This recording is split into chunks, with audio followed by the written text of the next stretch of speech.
네, 안녕하세요. 오늘은 책 지키겠습니다. 마음을 읽어보겠습니다. 처음부터 끝까지 다 읽어드리는 건 아니고요. 이건 제가 읽으면서 마음에 들었던 문구들 위주로 제가 읽어 나가겠습니다. 오늘도 여러분들의 수면에 도움이 되었으면 합니다. 시작합니다. 하나하나 세심히 챙겨주는 친절한 상사 밑에서는 온실속 화초로 자라기 쉽다. 항상 상사에게 입을 벌린 채 잘 다듬어진 일만 받으려고 할 것이다. 날 것 그대로의 거친 업무가 당신에게 주어진다면 당신은 아프고 힘들겠지만 견고하게 성장할 것이다. 미리 상사에게 충분히 보고하고 처리 방향에 대한 공감대를 형성해야 한다. 이제 당신이 수립한 업무 계획은 당신의 의견이 아니다. 상사의 의견이요, 명령이다. 적어도 상사라면 난관을 헤쳐나갈 예리함, 부족한 부하를 감싸는 포용 등이 있어야 한다는 기준을 갖고 있지는 않은가? 당신은 앞으로도 계속 당신의 타당한 고정관념을 깨부수는 온갖 상사를 만나게 될 것이다. 우리는 시간 부족에 시달린다. 하필 엎친 데 덮친 격으로 남의 일도 덥석덥석 받아오는 상사가 있다.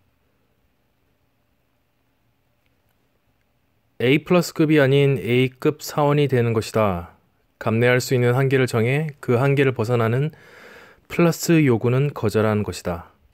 근무 시간에는 열정적이고 효율적으로 일하지만 불필요한 충성행위는 사양하는 사원이 되자. A+급 사원의 삶은 공허하다. 임원의 지시를 수행하려면 때와 장소를 가리지 말아야 한다. A+급 사원을 포기한 당신은 높은 고가와 빠른 진급 대신 소중히 여기는 가치에 시간을 쓸 수 있는 자유를 획득할 것이다. 공허한 에이스가 아니라 실속파 2인자가 되는 것이다. 일단 상사가 내어준 쌀로 밥을 지어봐야 한다. 일을 끝까지 하라는 것이 아니다. 상사가 준 한 솥의 쌀 중 한 줌만 쪄보라. 일의 구도와 과정을 대략적으로 생각해 보는 것이다. 그런 연후에 보고를 한다면 당신의 의견에 귀를 기울일 것이다. 뇌는 한꺼번에 처리해야 할 일이 너무 많아 한 가지 정보에 오래 집중할 시간이 없다. 그래서 첫인상처럼 인상적인 키워드를 중심으로 그 뒤의 내용을 짜 맞추며 인식한다. 당신의 좋은 점을 먼저 알려야 하는 이유다. 20살 때의 기억이다. 그때는 이제 어른이 됐다라고 생각했다. 윗세대와 똑같은 어른이라 여긴 것이다. 지금 돌이켜보면 얼굴이 화끈거릴 정도로 애성에 불과했던 사실이 떠오를 것이다. 완벽한 지시를 할 수 없다면 당신은 필요하지 않다. 아르바이트를 쓰면 되니까.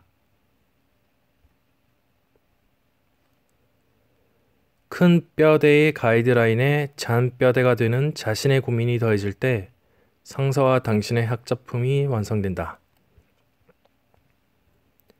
유능한 상사 아래에서 온실속 화초처럼 잘 다듬어진 일거리만 받아먹으면 기억에 남는 것은 아무것도 없다. 신참이 기존 조직원들의 말을 경청하고 인정하고 나서야 신참의 의견은 새로운 생각이자 젊은 생각으로 인정받을 수 있다. 조직 밖에 내디딘 한쪽 발이 건전한 역할을 수행하도록 돕는 것이다. 웬만한 의지나 맹세로는 무의식적 학습을 당해낼 수가 없다. 맹세는 사고를 바꾸지만 체험은 행동까지 장악하기 때문이다. 당신의 상사는 노력은 했으나 그 위 상사의 행태를 답습할 수밖에 없는 평범한 인간이다.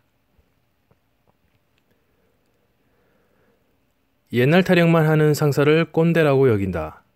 하지만 새로 들어온 후배 앞에선 나도 모르게 나 때는 어땠는데 라는 말을 머금는 자신을 보게 된다. 꼰대의 길을 밟고 있는 것이다.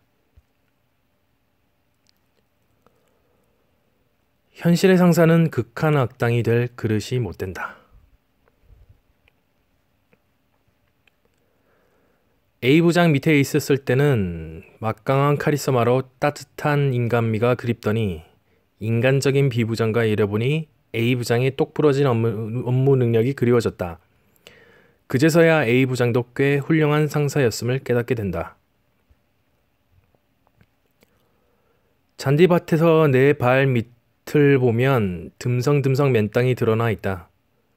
하지만 먼 곳을 보면 잔디가 풍성하게 잘 자라는 것처럼 보인다. 막상 그곳에 가면 듬성듬성 맨땅에 드러나 있기는 매한가지다. 단지 잔디에 가려 보이지 않았을 뿐이다. 물론 집에 일찍 가기 싫어서 당신을 붙잡는 악질도 있을 것이다. 하지만 대부분의 상사는 부하보다 나이가 비슷한 세대끼리 어울리는 것이 즐겁다. 막상 원하던 팀이나 회사로 옮기려고 할 때 먼저 안착한 부하가 자신을 어떻게 생각할지 상상해보라. 부하의 입에서 나온 말은 당신에 대한 평가로 직결된다. 함부로 대했다면 호평에 대한 기대는 접는 게 좋다.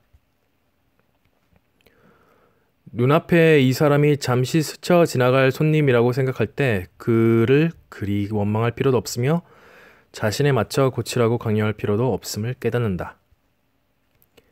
회사 밖은 흥미진진한 것들로 가득 차 있다. 회사 안에서 그 나물에 그 밥 비비듯 일하지 말고 밖에서 익힌 새로운 아이디어를 업무에 적용해 보는 것이다. 사실 당신과 상사의 모든 문제는 회사를 떠남으로써 일시에 해결된다.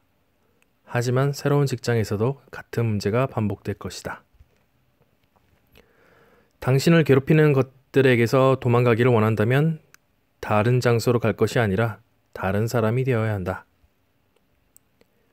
해고당한 사람들 중 해고당할 만하다고 생각하는 사람은 단 한 명도 없다.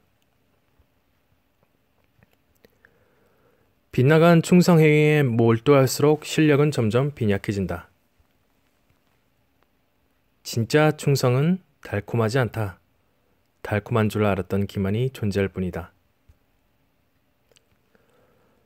맹목적 충성은 사탕이다. 처음에는 달콤하지만 소중한 일상을 단단히 물어줄 당신의 치아를 썩게 할 것이다. 부당하게 이익을 챙기려는 욕망은 튼튼한 밥줄인 실력을 녹슬게 한다. 은밀하고 달콤한 관계보다는 투명하고 담백한 관계를 추구하자. 자신의 역량을 키우고 실무에 열중하는 것이 자신과 회사 모두를 발전시키는 진짜 충성이다. 보고는 빨리 해치우고 본연의 업무에 돌아오라. 신입사원 때 사수가 해준 조언이다. 진정을 버려야 하는 이유는 우리가 진정으로 원하는 것을 선별할 안목을 가지고 있지 않아서이다. 그저 하고 싶은 활동부터 일단 해봐야 한다. 아무리 시시하고 의미 없어 보이더라도 약간의 호감만 가면 그것부터 해보자. 회사를 다니면서 하고 싶은 일을 찾는다고 에너지가 고갈되지는 않는다. 오히려 에너지가 증가한다. 음식을 섭취해야 해야 몸의 심장이 뛰듯이 하고 싶은 활동을 섭취해야 마음의 심장이 뛴다.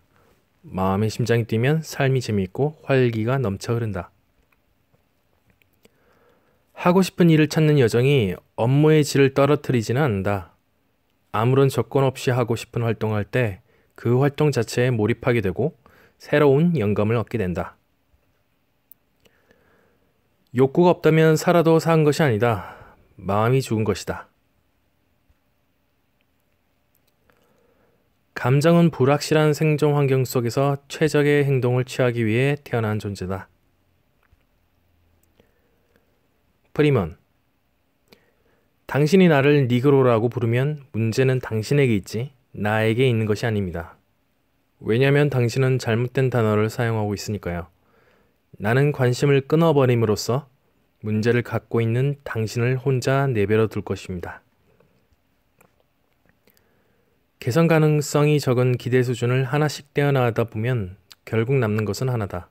바로 관점의 자유다.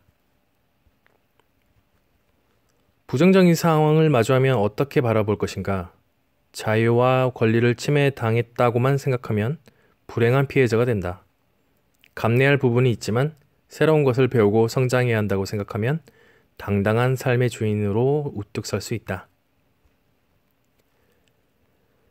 신분의 높고 낮음을 따지는 사람일수록 깊은 열등감에 시달리는 법이다.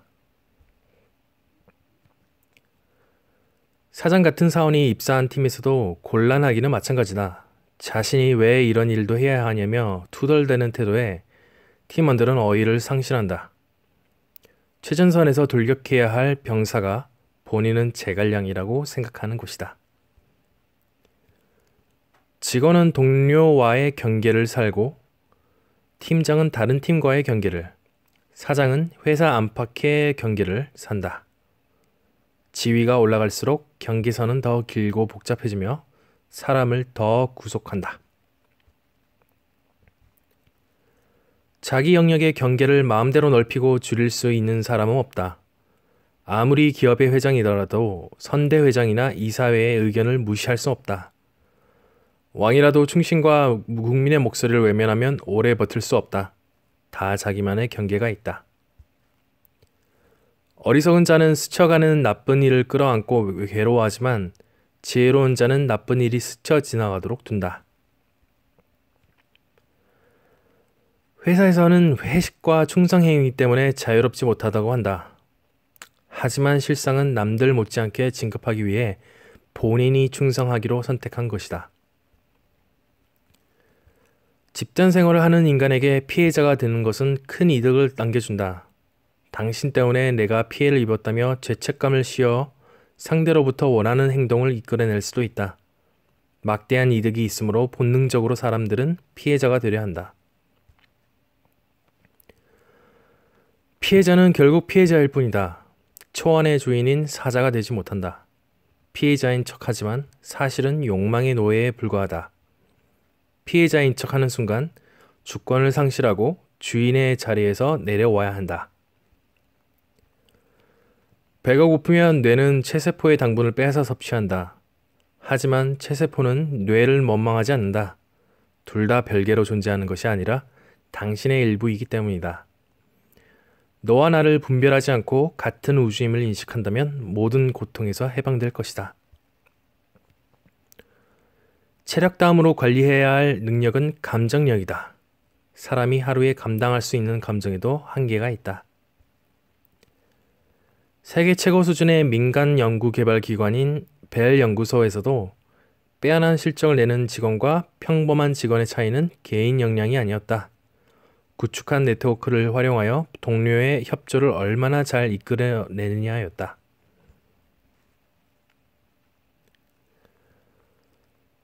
책 지키겠습니다. 마음, 김종달 저. 이 책처럼 직장 생활의 현실을 직시하고 해결책을 심리학, 과학, 인문학, 역사를 총망라하면서 설명해주는 책은 흔치 않다고 생각합니다. 정작 작가가 심혈을 기울인 후반부, 주로 이제 해결책을 제시했죠. 보다는 빈정되는 전반부, 현실이 더 흥미로웠다는 것이 저에게는 와닿았습니다.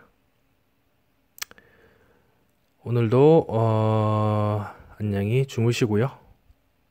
이제 마치겠습니다.